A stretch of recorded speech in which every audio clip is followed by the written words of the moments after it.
যাকে দেখলে শয়তান বড় ভয় পায়, ওই ওমরও চোখের পানি ছেড়ে কাঁদেন। ও ওমর, আপনি কাঁদেন কেন? ওমর বলে, আমি আল্লাহর আযাবের বড় ভয় পাই।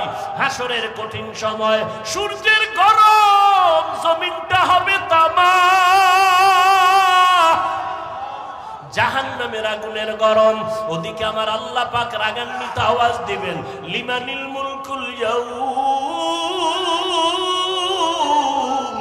লিল্লাহিল ওয়াহিদিল কাহ্হার।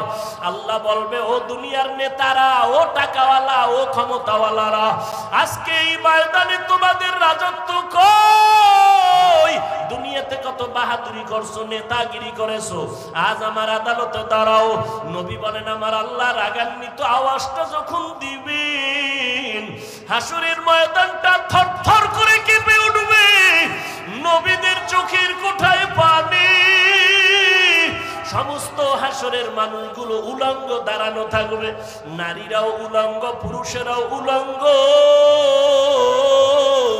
নবীদের কান্নার আওয়াজ। ও আল্লাহর বান্দারা, আবু বকর কাঁদেন কেন? আল্লাহর আদালতে কেমনে দাঁড়াবো? জান্নাতের টিকিট পাইয়াও যদি তারা কান্না করেন, তাদের এত সুন্দর আমল, তাদের এত সুন্দর ইখলাস, তাদের এত সুন্দর তাকওয়া, তাদের এত সুন্দর তাহাজ্জুদ, তাদের এত সুন্দর তেলাওয়াত, তাদের এত সুন্দর আল্লাহর হক আদায়, তাদের বান্দার হক এত সুন্দর